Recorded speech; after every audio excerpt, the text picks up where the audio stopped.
Quần đảo Nam Du thuộc huyện Kiên Hải, tỉnh Kiên Giang có 21 hòn đảo lớn nhỏ thuộc hai xã An Sơn và Nam Du, diện tích khoảng 1054 ha. Trong đó có 11 hòn đảo có cư dân sinh sống, đa số dân cư sống bằng nghề khai thác và nuôi trồng thủy sản. Đặc biệt là tiềm năng phát triển du lịch với nhiều vẻ đẹp hoang sơ chưa được khai thác.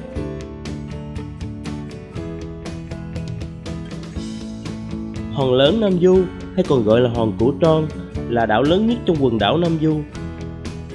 Tuy nhiên, điều khiến du khách ấn tượng nhất ở cảnh đẹp đảo Nam Du không chỉ dừng lại ở diện tích trải rộng 7.71 ha của hòn lớn, mà chính là những cảnh đẹp quyến rũ, thi vị và mộng mơ mà chỉ khi nào đặt chân đến đây, bạn mới cảm nhận được hết vẻ đẹp này.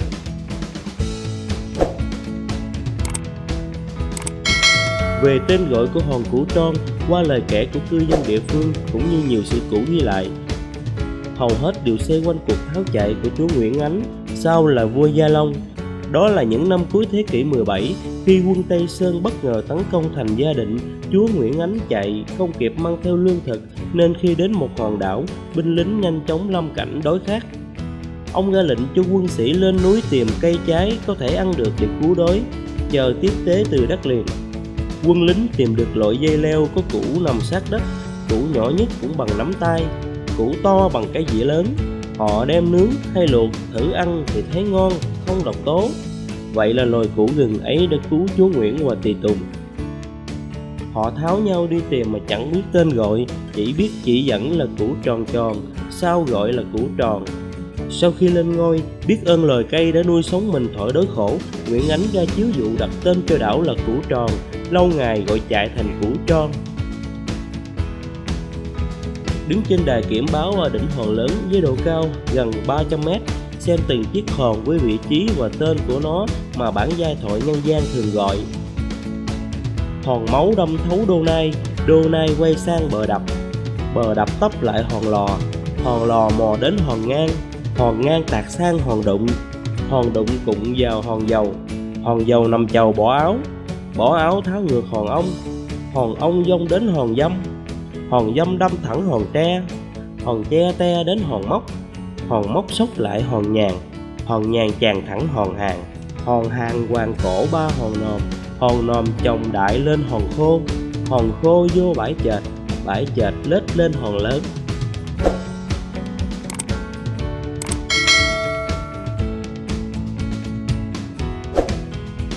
Ở hòn Củ Tron, khách đến thăm sẽ ấn tượng với những bãi ngự, bãi chệch, bãi cây mến, bãi giếng với cảnh vật đẹp đến đau lòng. Nhưng ít ai biết rằng mỗi cái tên trên hòn đảo xinh đẹp này đều được gắn liền với những truyền thuyết nhuộm màu huyền thoại, làm nên bề dày lịch sử cho nơi đây.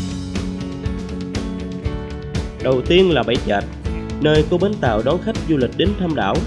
Chuyện kể rằng xưa kia người Hoa mà dân thường gọi là người chệch, ba tàu, làm nghề thương thuyền, thường đi lại vùng biển này để kinh doanh, mua bán.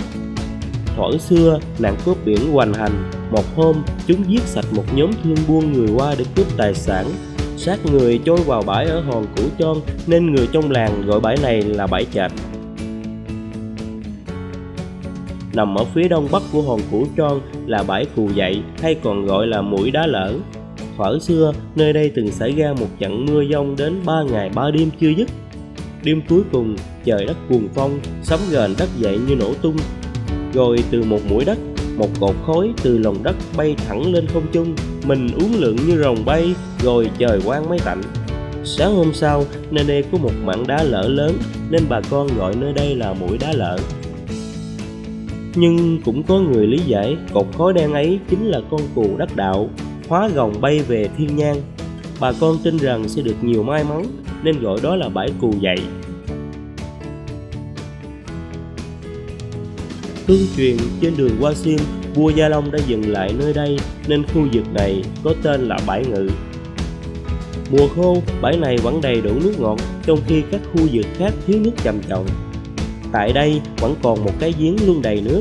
Người dân địa phương cho rằng giếng được đào khi vua đặt chân đến đây, nên được đặt là giếng vua.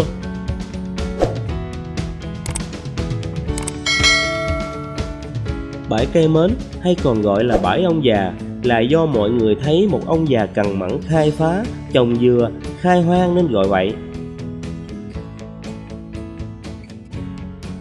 Bãi Cây Mến được mệnh danh là đẹp nhất Hòn Củ Tron, nằm lọt thỏm trong một vịnh nhỏ xanh biếc, hấp dẫn với triền cát trắng, mặt biển trong veo, sạch sẽ, điểm tô những hàng dừa nghiêng mình so bóng, rất lý tưởng cho bạn đắm mình trong làn nước mát. Trên bãi Cây Mến chỉ có một căn nhà tranh của người dân, vừa làm quán nước, vừa làm chỗ cho du khách tắm nước ngọt.